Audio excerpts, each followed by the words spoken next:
Just like Forky, we thought this was going to be trash, but this turned out to be a hugely successful toy, I guess.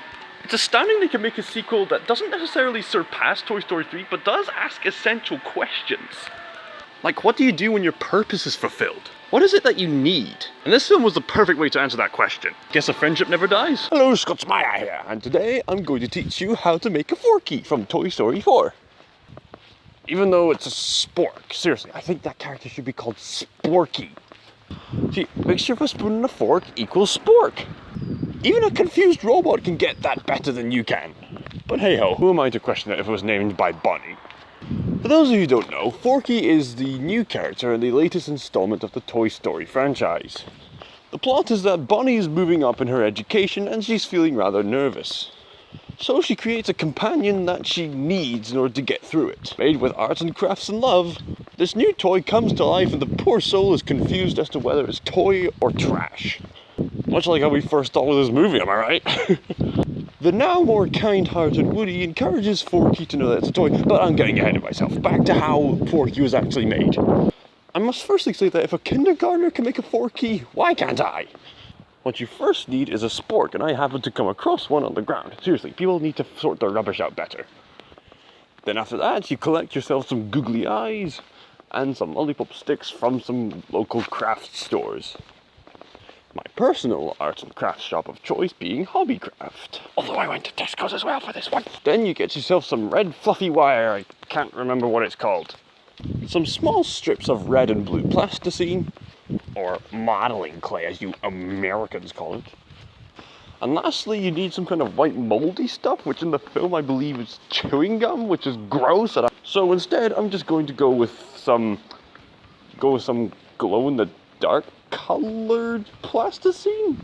Not that it actually glows in the dark, you know, that sort of color where it's white, but it's got a slight tint of greenish yellow.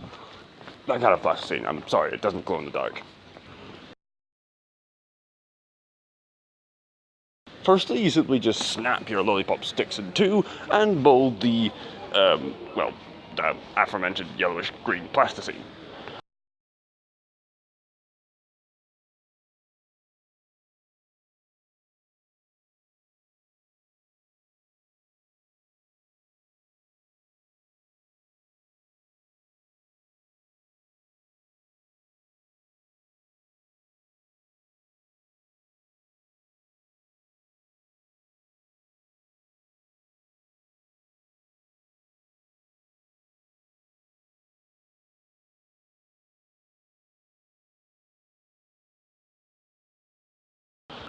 Then, like a patriotic flag on uncharted land, you plonk your spork onto the white plasticine. Well, the yellowish-green plasticine, I know.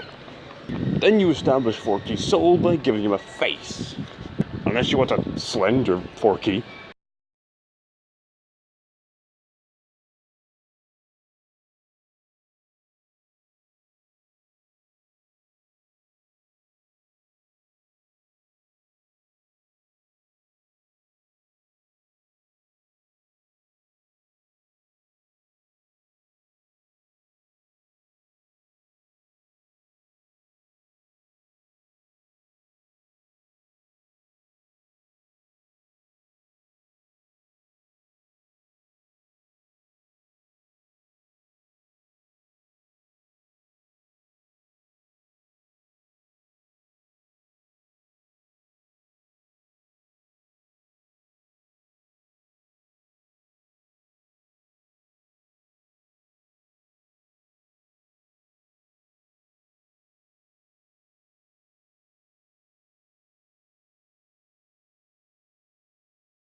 Then comes the slightly tricky part. Well, slightly tricky part for something that a kindergartner can make. You grab the red fluffy wire must then be taken, Then essentially you take the red fluffy wire, again, I don't know the name of it, and you wrap it around Sporky. As if you were starting a firm knot. Be sure to wrap it around tightly so it doesn't fall off.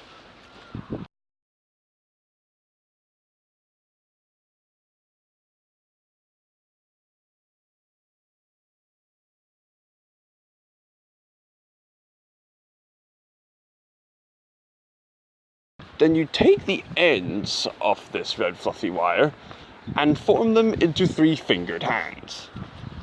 Essentially you need to curve the ends about 5 times.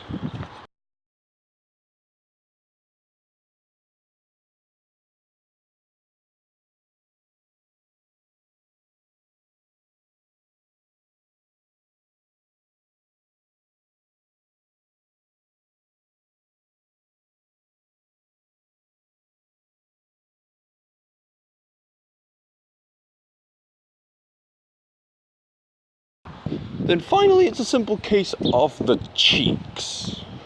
I personally used a crayon to colour in the cheeks, and looking back now I think that's what Bonnie did as well. I was going to use watercolour, but I think the crayon works just fine. And there you go! Why bother purchasing money for a Forky in the stores when you can make one of your own? Don't get us wrong, Forky, we still love you. I know millions of people on the internet have already done this, but I might as well have done it too. Thank you once again. Scotchmeyer signing out.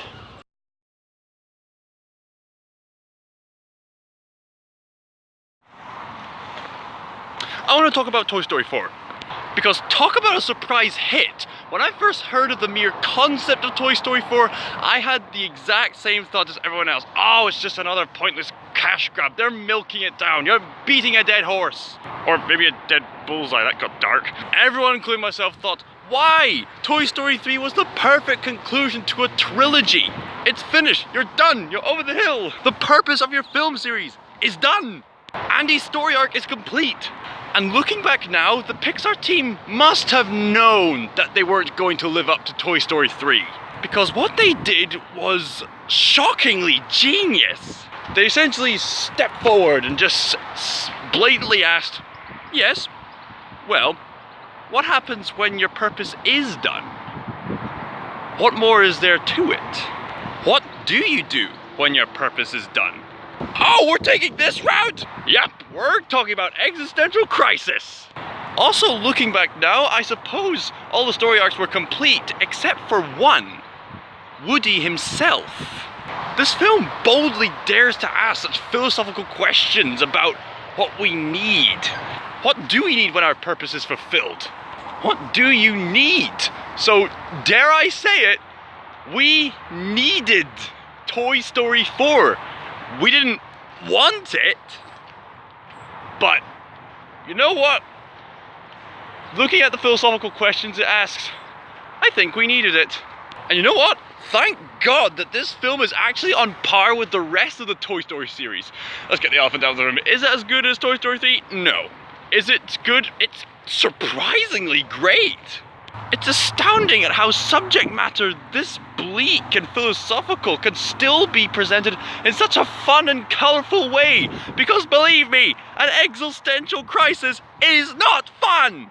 So yes, this film does manage to wrap up story arcs we didn't even know we wanted to see wrap up. So what is the film about? So in this film, Woody and his gang are content with being Bonnie's new toys and are quite satisfied with their life. Woody's being a bit rejected by Bonnie, but he's learned to be a bit more open-minded as he's grown as a soul throughout the years. It's great to see the contrast of his reaction to a new favourite. In the first one he was jealous, but in the new one, in the Toy Story 4, he is trying his best to get this new toy to be the favourite.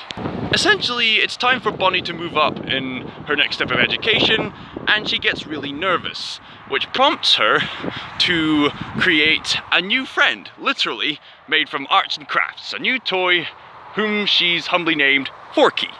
Forky comes to life, questioning its existence. His existence, sorry. Forky's turmoil, whether he's a toy or trash, is a turmoil that anybody can understand. I mean, it's a harsh subject for adults, and yet, throughout the majority of the film, it's hilarious! He wants to go home to the trash, but Woody's constantly tossing him out because he knows that Bonnie needs him.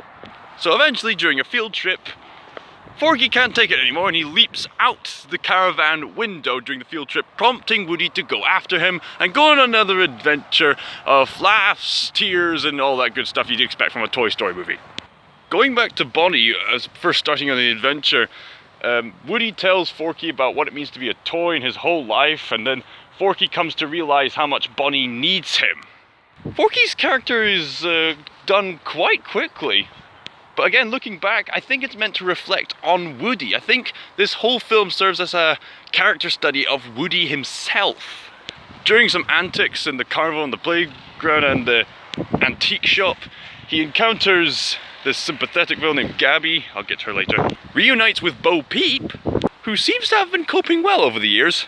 And there's some hilarious characters in there too, like Ducky and Bunny and Duke Kaboom voiced by Keanu Reeves. Whoa! I'll probably say no more about this, but go watch it anyway because it delves into so much deep subject matter about the difference between wanting and needing. Notice the emphasis on needing, because, mild spoilers, there are some toys who get rejected by certain children because they're not needed. But there are some children like Bonnie and this other lost child who need a companion in order to get through life. Just like how Andy needed Woody and Buzz. So like I said before, I didn't want the sequel, but I think we needed it. After all, if there's one thing we all need in life, it's friends. To infinity and beyond. God bless you all. Thank you for watching me create Sporky and see my own thoughts and opinions on Toy Story 4.